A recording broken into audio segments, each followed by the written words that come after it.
예, 사도행전 세 번째 시간입니다. 인류의 하나됨은 성령으로 이루어진다. 이러한 제목으로 말씀을 같이 한번 나누겠습니다. 첫 번째 제목입니다. 바람처럼 불처럼 임한 성령. 이러한 제목입니다.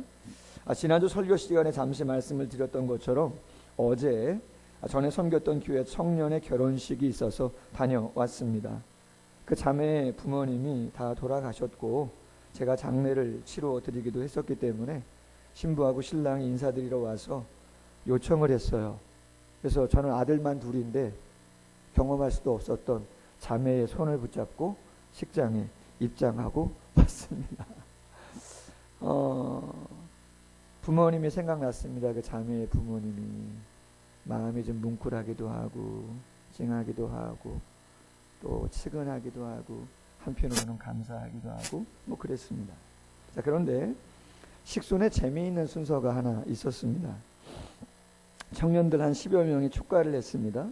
보통 축가를 하면 뭐 세상 믿지 않는 사람들도 그렇고 믿는 사람들도 그렇고 좀 잘 살아라, 행복해라, 뭐 사랑의 고백과 관련된 그러한 가사의 곡을 축가로 부릅니다. 그런데 청년들이 곡을 새롭게 만든 것인지 곡에다 개사만 한 것인지는 모르겠지만 여러 가지 다양한 악기를 갖고 나와가지고 아주 경쾌하게 축복해 주면서 그렇게 축가를 불렀어요. 준비를 많이 했구나 그랬습니다. 그런데 조금 부르다 말고 갑자기 분위기가 싹 바뀝니다. 그러더니 청년들이 찬송가를 부릅니다. 찬송가를. 근데 찬송가 제목이 뭐냐면 십자가를 질 수 있나. 그러면 아십니까? 십자가를 질 수 있나? 가사가 이렇게 됩니다.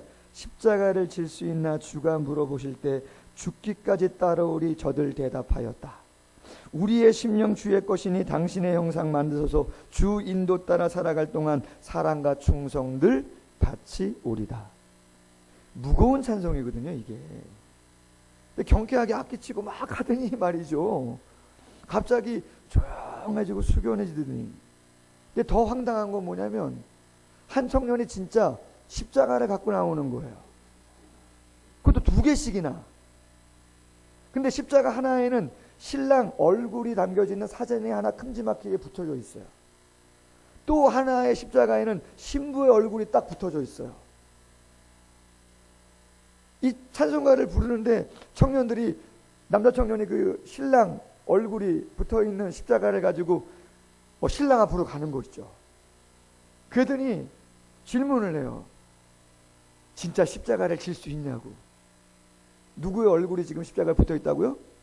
신부의 얼굴이 붙어 있는데 그 십자가를 주면서 신랑에게 진짜 십자가 감당할 수 있냐고 물어보는 거예요. 주님 앞에서 진실하게 고백하라 그러는 거예요. 아멘으로 대답하라는 거예요. 이 신랑도 몰랐나 봐, 그 축가의 내용을요. 못한다 그러겠습니까? 알겠다고 아멘으로. 그러더니 이번엔요, 신랑의 얼굴이 붙어있는 십자가를 갖고 누구에게 갔겠습니까? 신부에게 간 거예요. 그러니 똑같이 물어봅니다. 십자가를 질 수 있겠냐? 변하지 않겠냐? 아멘으로 답해라. 그랬더니 신부도 아멘으로 답을 하는 거죠. 제가 설교를 준비했잖아요. 오늘 말씀을 알잖아요. 제가 오면서 생각을 더 해봤어요. 그래, 지금 그 자리는 누구보다 뜨겁게 사랑해서 결혼을 하고 있는 신랑 신부가 있는 자리가 아닌가. 간절한 사랑의 감정을 가지고 서로의 시선을 따뜻하게 주고받으면서 미래에 대한 기쁨과 소망을 한껏 부풀는 마음을 갖고 그 자리에 참석하고 있는데 십자가 생각이나 했겠나. 꽃길만 걸을 것 같은 그러한 감정과 생각을 가지고 그 자리에 있지 않겠나. 그럼 도대체 왜 그 청년들은 축가를 하면서 십자가를 질 수 있냐고 그 찬송가를 경건하게 그렇게 불렸겠나. 그거죠. 청년들은 알고 있는 거죠. 우리가 어르신들이 염려하는, 부모가 염려하는 그 이상으로 누구보다 청년들이 잘 알고 있는 거죠. 결혼식장에서의 감정과 인간적인 어떤 이성적인 그러한 사랑의 마음 가지고는 한평생 살아가는 부부의 그 사랑, 가정의 사랑, 난관이 있고 힘들고 어려울 때 그것을 헤쳐갈 수 없는 연약한 인간의 사랑을 알기에 다시 한번 하나님 안에서 십자가의 사랑으로 할렐루야 서로 축복하고 확인하고 다짐하고 그렇게 갔으면 기특하죠. 여러분 어디 결혼식장 가서 신랑 신부에게 십자가 지어주는 그런 축가 보신 적 있어요? 청년들이 참 잘했다. 할렐루야. 여러분 드디어 오늘 본문 예수님께서 부활하시고 승천하시면서 약속하신 성령이 오순절 마가의 다락방에 임하고 있습니다. PPT 한 장 넘겨주시면요. 마가의 다락방 성지순례 가면 아마 많은 분들 보셨을 거예요. 조금 보이세요? 이게 마가의 다락방이에요. 진짜 위에 다락인데 우리가 생각하는 그런 정서의 다락은 아니고 좀 넓어요. 다락이요. 자, 불 켜줘도 됩니다. 그러나 120명 정도가 모여서 있기에는 조금 협소한 그러한 장소입니다. 어쨌든 이곳에 예수님께서 부활 승천하시고 오순절이 될 때까지 약 10여일 정도 오로지 기도에 힘쓰면서 시간들을 보냈습니다. 자, 그런데 오늘 성경 말씀에 보니까 2절과 3절 말씀에 호련히 하늘부터 급하고 강한 바람 같은 소리가 있어 그들이 앉은 온 집에 가득하여 마치 불의 혀처럼 갈라지는 것들이 그들에게 보여 각 사람 위에 하나씩 임하였다. 할렐루야. 여러분 저는 오늘 이 말씀을 가지고 설교의 제목을 인류를 하나로 만드는 성령이라고 하는 제목으로 말씀을 나누고자 하는 거예요. 저 조그만 공간에서 성령이 임하신 그 사건이 뭐 그렇게 중요해서 온 인류를 하나로 만들 수 있다고 그렇게 이야기하시는가? 그 성령은 어떤 성령이기에 어떤 역할을 감당하시기에 온 인류를 하나로 묶을 수 있다고 이야기하는 건가? 한번 생각해 보고자 하는 것이죠. 여러분 첫 번째로 오늘 2절에 보니까 성령은 뭐처럼 임하셨다 그래요? 바람처럼, 급하고 강한 바람처럼 임하셨다 그렇게 이야기합니다. 그럼 여러분 바람 같은 성령은 뭘까? 요한복음 3장에 보니까 예수님이 오늘날로 하면 국회의원이겠죠. 관원이니까 사내들인 공회원 정도 되니까 국회의원 정도 되어지는 사람하고 대화를 해요. 근데 예수님께서 뭐라고 말씀하시냐면 이렇게 말씀해요. 사람이 거듭나지 아니하면 하나님 나라에 들어갈 수 없다. 니고데모가 고개를 가요등거리면서 말하죠. 내가 장성했는데 다시 태어나야 된다는 거예요. 중생해야 된다는 거예요. 그래야 천국 간다는 거예요. 그래서 이야기하죠. 아니 제가 장성했는데 어떻게 어머니 뱃속에 다시 들어갔다가 나와야 천국에 간다고 합니까? 불가능하지 않습니까? 그랬더니 예수님께서 요한복음 3장 5절 이하에 이렇게 말씀하죠. 물과 성령으로 나지 아니하면 하나님의 나라에 들어갈 수 없다는 거예요. 어머니 뱃속에 아니고 물과 성령, 정확한 번역은 물, 즉 성령으로 거듭나지 아니하면 하나님 나라에 들어갈 수 없다는 것이죠. 그러나 내가 내게 거듭나야 하겠다는 말을 놀랍게 여기지는 말아라. 왜? 바람이라고 하는 것이 임의로 불매. 내가 그 소리를 들어도 어디서 와서 어디로 가는지 알지 못하는 것처럼 성령으로 난 사람은 다 이와 같으니라. 아멘. 마가의 다락방에 임했던 바람처럼 임했던 그 성령은 어떤 성격의 성령인가? 죄인을 하나님의 자녀로 영적인 신분을 변화시키는 중생 거듭남의 역사를 이루시는 성령인 줄로 믿습니다. 놀라운 성령이라는 것이죠.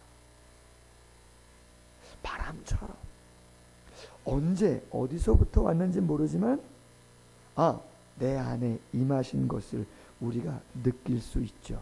어떻게? 믿어지고 말씀이 들려지고 그렇구나. 아멘. 바람같이 임하는 성령이죠. 뿐만 아니라 그 성령은 3절에 보니까 어떤 모습으로 임했다고 이야기합니까? 불에 혀같이 갈라지는 것처럼 임했다 그래요. 현대어 성경을 찾아봤더니 불의 혀처럼 생긴 불이 나타나더니 이렇게 번역했어요. 공동 번역은 이렇게 번역했어요. 혀 같은 것들이 나타나 불길처럼 갈라졌다. 성령의 불은 어떠한 의미일까? 여러분, 구약 성경을 가만히 보세요. 하나님이 임재할 때 말이죠. 능력으로, 권능으로 하나님의 현현을 나타낼 때는 항상 뭐가 동반되냐면 불이 동반돼요. 출애굽기 3장에 모세를 하나님께서 미디안 광야 호렙산에서 부르실 때 가시떨기 나무가 있는데 거기에 뭐가 임했어요? 불이 임했죠. 나무는 안 타요. 그런데 불꽃이 임하죠. 출애굽기 19장 18절 모세가 시내산 꼭대기에서 10계명 다른 계명들을 받습니다. 거기에 누가 임재했어요? 하나님이 임재하셨죠. 근데 거기에 표현이 뭐라고 되어 있냐면 하나님께서 불로 임하셨다. 불과 함께 임하셨다. 그렇게 되어 있단 말이에요. 그럼 여러분, 하나님은 불이시라는 거죠. 여러분, 불은 능력이죠. 불은 다 소멸해버리는 것이잖아요. 다 태워버리는 것이에요. 완전 변화를 일으키는 것이죠. 하나님이 그러한 능력으로, 파워로 마가의 다락방, 몇 명 되지 않고 협소한 자리지만 그러한 모습으로 임하셨다는 거죠. 여러분, 너무 성경을 어렵게 생각하지 마십시오. 가정의 달입니다. 자녀를 어떻게 키워야 되나? 부모님들 생각만 해도 눈물 나잖아요. 어떻게 섬겨야 되나? 나의 사랑하는 남편과 아내와 동기간들 변화가 필요하고 회복이 필요하고 감당이 필요한데, 사랑하는 청년들이 결혼하는 형제와 자매를 위해서 축가를 불러준 것처럼 인간적인 감정과 로맨스를 가지고 안 된다는 거잖아요. 자신들만의 의지로는 감당이 안 된다는 거예요. 여러분, 인정하십니까? 인정하십니까? 내가 자녀에게 저주에 가까운 그러한 이야기를 내가 안 하고 뚜껑 열지 말아야 되겠다 한다 할지라도 가끔 어때요, 여러분? 여러분, 안 나오시죠, 혈기가? 여러분은, 어머님들은 다 자녀들에게 할렐루야 좋은 이야기만 하시죠? 저도 성도님들에게 따뜻하고 위로하고 힘이 되는 이야기만 하고 싶지만 저도 아직 부족해서 그렇게 하지 못할 때도 있다는 것이죠. 어떻게 해야 되나? 바람같이 임하는 성령, 내 힘과 의지와 능력으로만 안 되는 능력으로 임하시는 성령을 기도 가운데, 예배 가운데 경험하셔야 됩니다. 아멘? 초신자들도 계십니다. 여러분, 신앙생활은 따라해 보세요. 기도생활이다. 기도생활이다. 여러분, 교회에도 모임이 많습니다. 이런저런 모임이 많아요. 가장 중요한 교회의 본질적인 모임은 예배와 기도 모임입니다. 오늘 초대교회 사도행전 2장이 교회의 탄생을 이야기합니다. 교회의 성격과 본질을 이야기하고 있어요. 어떻게 복음서 안에 있었던 그 제자들의 시기와 질투와 교만과 무지한 그 모든 모습들이 어떻게 무엇을 통해서 변화됐는가, 사도행전 2장, 1장 보여주고 있는데 그 모습은 어떤 모습인가? 예배에 올인하는, 기도에 올인하는 모습인 줄로 믿습니다. 그것을 통해서 바뀌죠. 여러분, 세상에 있는 많은 사람들도 교회를 다니는 사람 그 이상의 착한 양심이 있는 분들이 많으시고, 어떤 문학적인 어떤 그러한 감성이 풍부해서 삶을, 사랑을 노래한 그러한 작품들 많이 있어요. 요즘 제가 알게 된 노래 가운데 하나가, 여러분, 대중가수 가운데 가왕이라고 불려지는 조용필 씨 아시죠? 모르시는 분 아마 없을 거예요. 요새 남북 교류로 인해 가지고 또 얼마 전에는 불후의 명곡이라고 하는 그러한 프로그램에 50년 되셨답니다. 그분이 데뷔한 지. 그래서 나오시기도 하셨다 그래요. 제가 그 조용필 씨를 주목하고 알게 된 거는 학창 시절도 있었지만 저는 죄송합니다. 별로 이렇게 좋아하지는 않았습니다. 그런데 제가 아는 목사님에게 핸드폰으로 전화를 했는데 그 컬러링에 목사님 핸드폰인데, 오해는 하지 마십시오. 못 찾겠다 깨꼬리는 아니에요. 모나리자 이런 것도 아니에요. 저도 많이 알죠. 그게 아니고 바람의 노래 아세요? 아신다네요. 그 부분이 컬러링으로 나와요. 이게 무슨 노래인가? 저는 복음성가인 줄 알았어. 처음에 진짜. 알고 봤더니 바람의 노래고 가사를 쳐봤더니 조용필 씨 노래인 거예요. 가사가 이렇게 돼 있어요. 살면서 듣게 될까 언젠가는 무슨 노래? 바람의 노래를 모르시는군요. 세월 가면 그때는 알게 될까 꽃이 피는 이유를. 나를 떠난 사람들과 만나게 될 또 다른 사람들, 스쳐가는 인연과 그리움은 어느 곳으로 가는가. 나의 작은 지혜로는 알 수가 없네. 내가 아는 건 살아가는 방법뿐이야. 보다 많은 실패와 고뇌의 시간이 비껴갈 수 없다는 것을 우린 깨달아 아네. 이제 그 해답이 사랑이라면 나는 이 세상 모든 것들을 사랑하겠네. 할렐루야. 여러분, 제가 조용필 씨가 교회를 다닌다, 예수를 믿는다는 얘기를 들어보지는 못했습니다. 잘 모르겠어요. 그런데 영적인 시각에서 제가 이 가사를 보았더니 영적인 부분이 있어요. 예수를 믿지 않아도 노래한 이 노래의 아름다움이 담겨 있어요. 우리의 약함과 한계를 이야기하죠. 그러나 여러분, 정확히 이야기하면 이 노래는 대중가요죠. 삶과 인생을 노래한 거예요. 그래서 죄송하지만 조금 아쉽지만 2% 부족해요. 더 정확히 이야기하면 서운할 수도 있겠지만 그분의 팬이시라면 우리의 약함과 한계를 뛰어넘지 못해요. 왜요? 가사가 그러잖아요. 나의 작은 지혜로는 알 수가 없네. 내가 아는 건 살아가는 방법뿐이야. 보다 많은 실패와 고뇌의 시간이 비껴갈 수 없다는 걸 우린 알았네. 이제 그 해답이 사랑이라면 나는 이 세상 모든 것들을 사랑하겠네. 여러분, 그 사랑이 십자가의 사랑입니까? 그건 아니죠. 인간의 의지죠. 나의 애씀이죠. 그러나 여러분, 그 고백 자체가 귀하고 아름답지만 그것을 지켜가기는 어렵죠. 제가 생각났어요. 찬양이 한 곡. 제가 즐겨 부르는 찬양 중에 이런 찬양이 있어요. 성령님 이곳에 오소서, 부드러운 바람처럼 잔잔하게,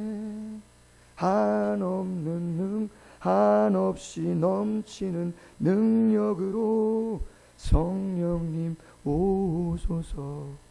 성령님 내 안에 오소서, 부드러운 바람처럼 잔잔하게, 한없이 넘치는 능력으로 성령님 오소서. 할렐루야. 여러분, 다시 생각하셔야 돼요. 다시 확인하셔야 돼요. 다시 결단하셔야 돼요. 교회 공동체는 기도 공동체요. 교회 공동체는 성령 공동체입니다. 아멘. 내가 그 무엇인가를 준비해서 하늘에 계시는 그 어떠한 조물주에게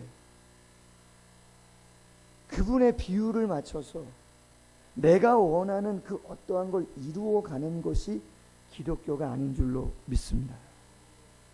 기독교는, 복음은 살아계신 하나님을 내가 바람처럼 임하는 성령과 능력으로 임하는 성령을 경험하고 믿어지는 그 믿음의 고백을 통해서 보혜사로 내 안에 임재하시는 성령의 능력을 기도와 예배를 통해서 나의 죄성과 나의 한계와 연약함을 극복하며 하나님이 원하는 놀라운 새로운 삶을 써가는 것, 그것이 성도의 삶인 줄로 믿습니다. 나의 혈기, 나의 정욕, 나의 게으름, 나의 교만, 나의 아집, 이 모든 것을 끊임없는 기도를 통해서 끊임없는 성령의 임재를 경험하는, 그 임재를 경험하면서 내 자신을, 여러분 지난 시간에 말씀드렸어요. 하나님 나라는 어디라고요? 여기 있다 저기 있다 눈에 보이는 것이 아니고 하나님의 나라는 어디 있다고요? 그렇죠. 너희 안에 있느니라. 하나님의 나라는 우리 안에, 예수님을 주님으로 고백하는 자, 하나님의 백성이며 성령의 임재에 따라 그 감동에 순종할 때, 할렐루야, 하나님의 나라는 경험한다. 여러분 말하기는 신앙생활 오래 하시지 않았습니까? 하나님 앞에 쓸 때까지 성령 공동체, 기도 공동체를 꼭 경험하셨으면 좋겠어요.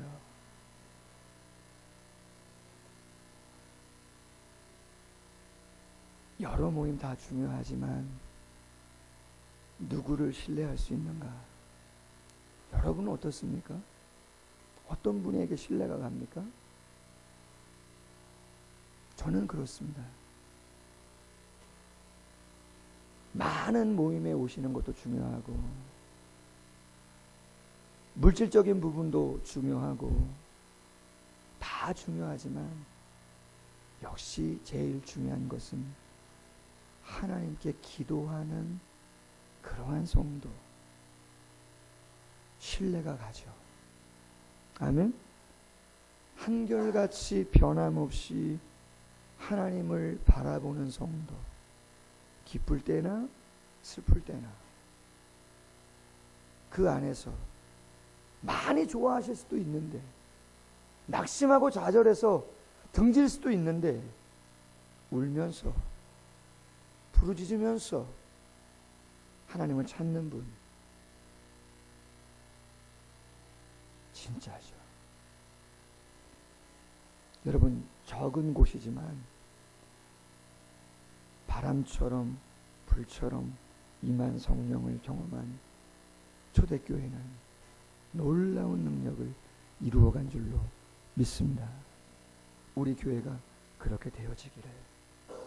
두 번째 제목, 하나 되게 하는 성령이라는 제목입니다. 바람처럼 불처럼 임한 성령을 경험한 그들이 어떤 변화가 있었는가? 여러분 오늘 4절 보면 이렇게 얘기해요. 그들이 다 성령의 충만함을 받고 성령이 말하게 하심을 따라 다른 언어들로 말하기를 시작했다. 자, 첫 번째 나타난 그들의 변화가 뭐냐? 방언을 하더라는 거예요. 여러분, 이 방언은 우리가 지금 알고 있는 그런 방언이 아니고 정확히 이야기하면 외국어예요. 외국어. 우리나라 사람들이 일본말을 하고 중국말을 하고 미국말을 하고 불어를 하고 이런 거예요. 여러분, 오순절은 6월절 지난 주일이 지나고 나서 안식일이 지나고 나서 50일째 되는 날이에요. 맥추절이라고도 일컬어요. 3대 절기 가운데 한 절기예요. 많은 디아스포라들 다 예루살렘에 와서 절기를 지켜요. 그런데 어느 순간 그 120명이 다른 나라 말을 막 하는 거죠. 엄청나게 다른 나라 말을 엄청나게 많이 하는 거예요. 놀랬어요. 가서 보니까 어느 나라 말을 하더라고요? 오늘 9절 이하에 여러분 PPT 한번 넘겨보시면 좋겠습니다. PPT 하나 넘겨주세요. 자, 여기 보세요. 어느 나라 말을 해요? 자, 이스라엘 예루살렘이 오른쪽 하단부 부분에 있습니다. 바데, 메데, 엘람, 메소포타미아는 더 오른쪽에 있어요. 표현은 안 했어요. 자, 그런데 거기만이 아니라 갑바도기아, 본도, 아시아, 밤빌리아, 불루기아, 밑에 아라비아, 애굽, 구레네에 가까운 리비아, 그레데, 멀리는 어디까지요? 로마까지. 120명이 저곳에 있는 많은 사람들의 언어로, 그 나라 말로 다 이야기를 하더라는 거죠. 근데 거기에 있는 사람들은 다 어디 사람들이라고요? 대체적으로 갈릴리 사람들이라는 거죠. 도대체 이 놀라운 일은 어떤 의미가 담겨져 있는 건가? 제가 오늘 설교 제목을 인류의 하나됨은 성령으로 말미암는다고 이야기했는데, 왜 인류의 하나됨이 성령을 통해서 이루어지는 건가? 왜 가정의 하나됨이 성령을 통해서 이루어지는 건가? 한번 생각해 보려고 하는 거죠. 여러분, 전 세계의 언어는 언어학자들에 의하면 소멸된 언어가 있고 미기록된 언어가 있다고 합니다. 그래서 전 세계의 언어가 지금까지 몇 개가 존재했었는가 정확히는 알지 못한다고 해요. 그러나 일반적으로 민족어 등재부와 세계의 언어 목록 등을 살펴보면 대략 6,000개에서 많게는 7,200개의 언어가 있다고 합니다. 많죠? 많아요. 그런데 인구 100만 명 이상 사용하는 언어는 전체 언어 중에 약 4%, 240개 정도밖에 안 되고, 나머지 96%는 100만 명 이하가 소수민족이 사용하는 그러한 언어라는 거죠. 자, 그러면 여러분, 도대체 세상에 왜 이렇게 많은 언어가 생겼습니까? 우린 너무나 잘 알고 있습니다. 그렇죠. 창세기 11장에 나와 있는 바벨탑 사건, PPT에 나와 있죠. 앞으로 한번 넘겨주시면. 바벨탑이 뭡니까? 한 장 더. 예, 이라크 북부에 있는 지구락 같은, 넘겨보세요. 예, 피부르게르라고 하는 사람이 그려놓은 바벨탑 그림이죠. 창세기 11장. 그 전에 어떤 일이 있었어요? 아담과 하와가 에덴 동산에서 하나님처럼 교만한 마음을 갖고 죄를 범했습니다. 그 죄가 흘러 어떻게 됩니까? 아담의 아들 가인은 자신의 제사를 하나님께서 받지 않으시고 동생 아벨만 받았다고 해가지고 불평, 시기, 질투. 그래서 어떻게 해요? 그렇죠. 형이 동생을. 뿐만 아닙니다. 그들이 에녹이라고 하는 도시를 가인의 후손이 짓고 있는데, 라멕이라는 사람은 하나님이 아내를 한 명만 주었는데 2명을 거느려요. 뿐만 아니라 자기의 마음이 상했다고 그래서 어린 아이를 죽여요. 그리고 연쇄 살인범이 되어집니다. 창세기에 있는 내용입니다. 4장에. 6장에 가면 하나님의 아들들과 사람의 딸들이 문란한 그러한 생활들을 통해서 하나님의 마음을 아프게 하죠. 그래서 어떤 일이 벌어져요? 홍수가 나오는 것이죠. 그러나 노아의 8 식구만 구원을 받습니다.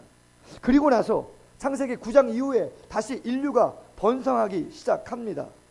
자, 번성하다가 창세기 11장 가면 메소포타미아 시나이 평지라고 하는, 정확히 어느 곳이라고는 학자들도 이야기를 못하지만 메소포타미아 티그리스 유프라테스 강이 있는 그 지역 시나이 평지에 다다르자 그들이 생각을 하는 거예요. 야, 탑을 쌓자.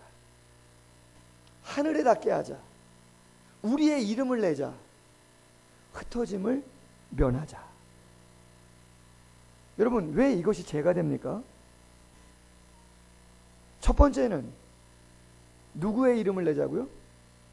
자기들의 이름을 내자는 거죠. 어디에 닿게 하자? 하늘에 닿게 하자. 교만함이죠.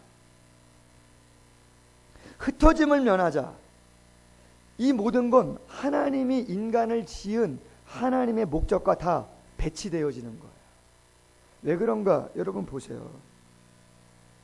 하나님께서 사람을 창조할 때 이사야의 말씀에 보니까 하나님께서 이렇게 말씀하십니다. 이사야 43장 7절.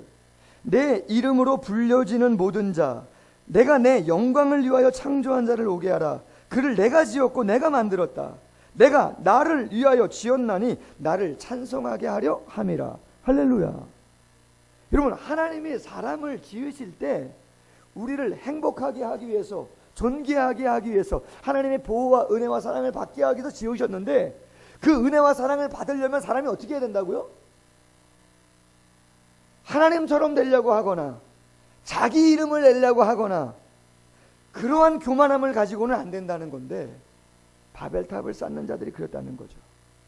여러분, 뿐만 아니라 이들은 흩어짐을 면하자고 이야기했습니다. 흩어짐을 면해서 한 곳에 그냥 잘 살자, 안주하고 잘 살자, 그것이 하나님의 뜻입니까? 아닙니다, 여러분. 창세기 1장 28절 하나님께서 이렇게 말씀합니다.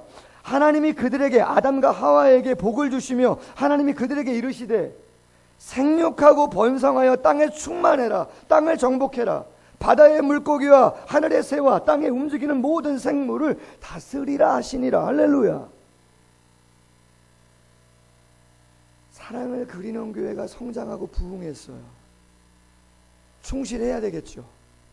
그러나 우리의 영적인 시선은 저기 아프리카로, 동남아로, 이슬람으로, 공산국가로, 헐벗고 가난한, 소외된, 하나님이 땅끝까지 복음을 증거하라고 하는 거기까지 우리의 시선은 가야 되는 줄로 믿습니다.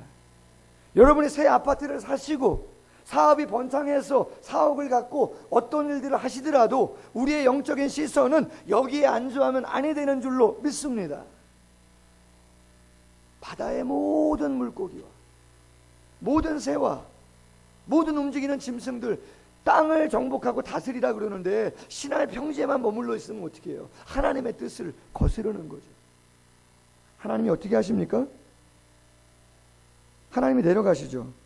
하나님이 내려가셔서 뭐라고 말씀하십니까? 이렇게 말씀하세요.